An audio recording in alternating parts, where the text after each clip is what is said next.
Estamos recebendo José Antônio Caldini Crespo, sorocabano, filho do ex-prefeito José Crespo Gonzalez, casado, 2 filhos, engenheiro eletricista pela Unicamp.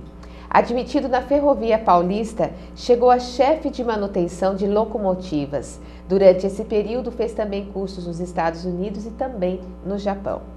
Formou-se também, gente, em Direito pela FAD de Sorocaba e depois acabou lecionando Ciências Políticas e Filosofia.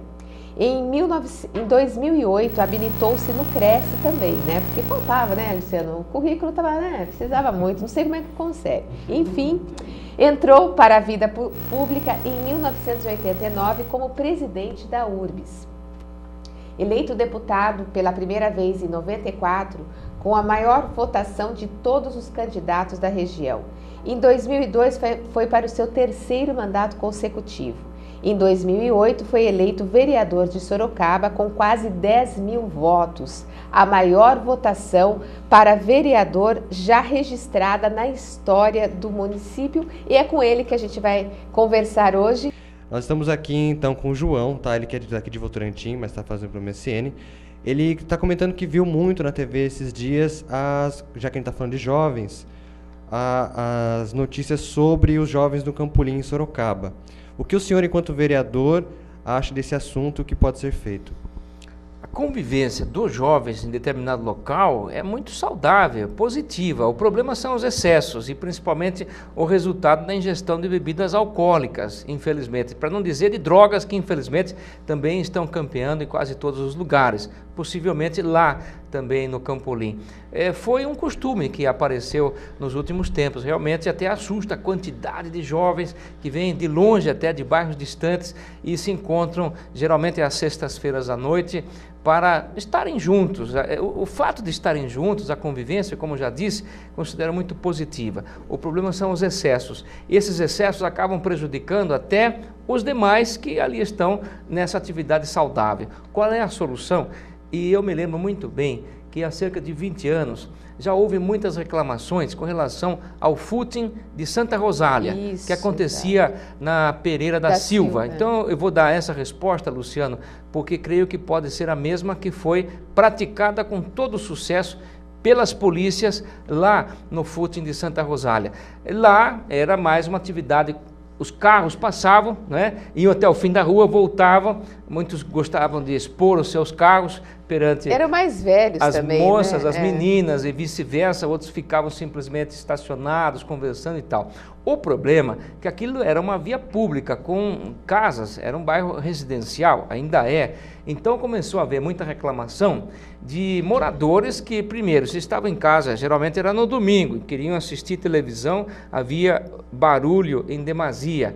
Algumas vezes os jovens, praticando excesso, estacionavam seus automóveis em frente às garagens. Esse é o problema. E quando alguém não respeita o outro, os problemas acontecem. E lá o número das reclamações dos moradores aumentou a ponto de a prefeitura foi questionada e ela acionou as polícias. Eu mesmo participei de reuniões ouvindo o planejamento das polícias, que agiram com bastante cautela e com muito respeito àqueles jovens. Nenhum jovem foi expulso do local. Sabe como o assunto foi resolvido? As polícias passaram a frequentar todo dia, era domingo, todo domingo, desde o horário em que se iniciava o footing até o final, a polícia aparecia lá, várias viaturas, e o que eles ficavam fazendo?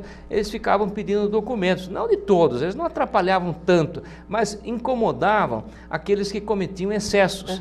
Então, e aquilo resolveu o problema, sabe? Eu acredito que no caso do Campolim, para combater os excessos e não acabar com a atividade, a presença das polícias, respeitosamente, algumas vezes percebendo os excessos, pedindo documentos, sabendo quem foi que vendeu bebida para aqueles jovens, incomoda. Cada dia a idade mais baixa, né? Eles bebendo com 13 anos. Existe legislação, Luciano. O problema não é a falta de legislação, não. É a falta de fiscalização e, novamente, o trabalho das polícias. Dá trabalho? Dá. Se quiser ficar no conforto, incluindo as polícias, não vai resolver. Nós só ficaremos reclamando e ouvindo notícias dos problemas e resultados. Ronaldo Garcia, do centro aqui de Votorantim.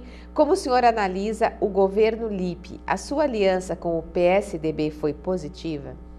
Eu acredito que foi, até porque esta é uma questão que não tem retorno. É uma decisão tomada já no ano de 2008. Mas em 2008, a proposta do prefeito e candidato Vitor Lippe foi essa. Por que você não abre mão da sua candidatura? Eu já sou prefeito, mas quero continuar fazendo um trabalho, já tenho novas ideias para um projeto de segundo governo, e você participa do nosso governo, você e naturalmente o seu partido. Esses acordos nunca são pessoais, individuais, são necessariamente de grupos, que são os partidos. E depois de consultar essa base partidária, eu entendi que era um bom momento, depois de tantos anos numa polarização, confiando na proposta do prefeito, nós então entrássemos no círculo de confiança dele e do partido dele, o PSDB. Nós fizemos isso. Eu não quero me estender agora, mas por circunstâncias, e eu honestamente não culpo a pessoa do prefeito, mas ele não cumpriu a palavra empenhada, nem ele, nem o partido dele, e infelizmente depois que a nossa parte foi feita, que foi a minha desistência, o apoiamento e naturalmente o carreamento dos milhares de votos que eram eleitores nossos para ele, o acordo acabou não sendo cumprido na parte que cabia ao PSDB. Mas veja, Cláudia, eu já tenho anos de experiência que me fazem seguro e nunca ficar magoado com essas coisas, sabe? Sempre tem outras coisas novas e positivas que acontecem. Eu me adaptei, nosso partido, hoje nós estamos dando um apoio ao prefeito, mesmo ele não tendo cumprido a palavra dele e o acordo que foi celebrado tete a tete, né? Eu acreditei neles e isso não aconteceu. Mas hoje na Câmara eu trabalho como um vereador aliado ao prefeito, mas não sou alienado. E essas palavras, embora parecidas, são tão diferentes, porque o alienado é aquele que não analisa os projetos. Se ele é a favor do prefeito, ele entende que deve votar sempre a favor, sem pensar no interesse da população, que deve estar acima. Eu analiso, algumas vezes critico, mas as minhas críticas são críticas que eu considero construtivas. Acredito que o verdadeiro amigo, o verdadeiro aliado, aquele que faz o prefeito, nesse caso, evitar erros que amanhã depois, por exemplo, a justiça possam condená-lo. Mas assim, ele pergunta, Ronaldo, como você analisa esse governo Lippe também? O governo Lippe, isto não é só uma opinião pessoal, o segundo governo nesse caso? Eu acho que sim. Pois é o segundo governo que começou em 2009. É um governo que, ao meu ver, até agora não ainda se ajustou o suficiente, porque um prefeito, que é a principal autoridade, naturalmente é o responsável maior, até pela formação e motivação das equipes. Mas uma prefeitura significa centenas, e no caso de Sorocaba, milhares de cargos que devem colaborar para executar os planos políticos do prefeito que está naquele cargo e, naturalmente, a continuidade aos serviços que já começaram há muito mais tempo.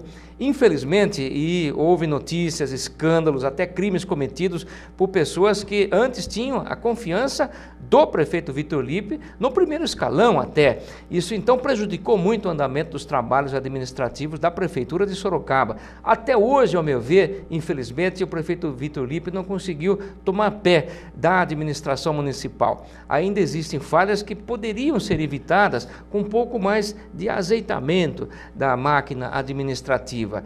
E nós na Câmara temos tentado colaborar, mas ainda falta alguma coisa. Eu torço realmente, quero bem o prefeito Vitor Lippe, eu quando critico é para colaborar, porque acima do prefeito está a população, não é? Se uma administração não vai bem, o povo...